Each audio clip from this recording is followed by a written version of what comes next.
So I've long made the case, and this is something we've actually argued about multiple times on this podcast, that LA Knight, the gimmick, the character, didn't actually click for me until around Great American Bash. But then everything really came together, not just then, but then you did the double turn with Grayson Waller as a babyface. You took off from there. Chris over here was on board from the very start. And you said, hey, you just mentioned, I don't need 3 months, or I don't need 6 months. Just give me three. Well, for me, those first three, I was kind of like, hey, I'm not really sure. So did you sense a change in the way the character was getting over around that time, Great American Bash, and then eventually the face turn? Or am I out on an island here and I'm just straight up wrong? See, I would go to In Your House, which was just before Great American Bash, because there was that trilogy. We had Mhm. Cameron Grimes thing, and we had In Your House, we had Great American Bash, and we had NXT 36. And I feel like that whole storyline gave me purpose. I didn't really have Right. at first. It was kind of like just go out there, let them get to know who you are, do your thing, whatever, and then eventually like we'll figure out something to do.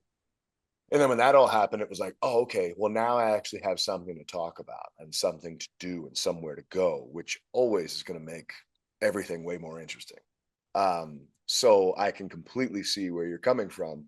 At the same time, it's kind of like, even from day one, I was a sore thumb Mhm. in NXT, because it was before 2.0. There was still kind of that holdout where it was more of the, I guess you call it like indie style or whatever kind of feel to it. And here comes this guy who's more, I've always been told I'm more of a TV wrestler. Like I was never really like a big indie name, so to speak, because I always came off like I didn't do crazy 5-star matches.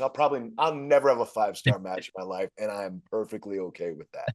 For me, it's all about give me that connection. Let me go out and have a fight. Yeah. And so I've always been a TV wrestler. So in that environment coming in NXT, I think I stuck out like a sore thumb. But you go into that Cameron Grimes feud, and I think it was some of the best matches I'd had in my run in NXT. I think he and Mhm. I just had an amazing chemistry and everything. And I mean, just the way he works and putting that together with like my style and his style, I think was a good mix. It would, yeah. But I mean that helped get the people to feel a certain way that when the 2.0 transition happened, boom, all of a sudden now a big fan favorite, and going into war games and all that, and with the Grayson Waller feud and stuff like that. So that's when, especially when I started getting those big babyface reactions, where it was like, okay, now we're on to something. If it's happening like this here, Mhm. it can definitely happen like this up on the main stage.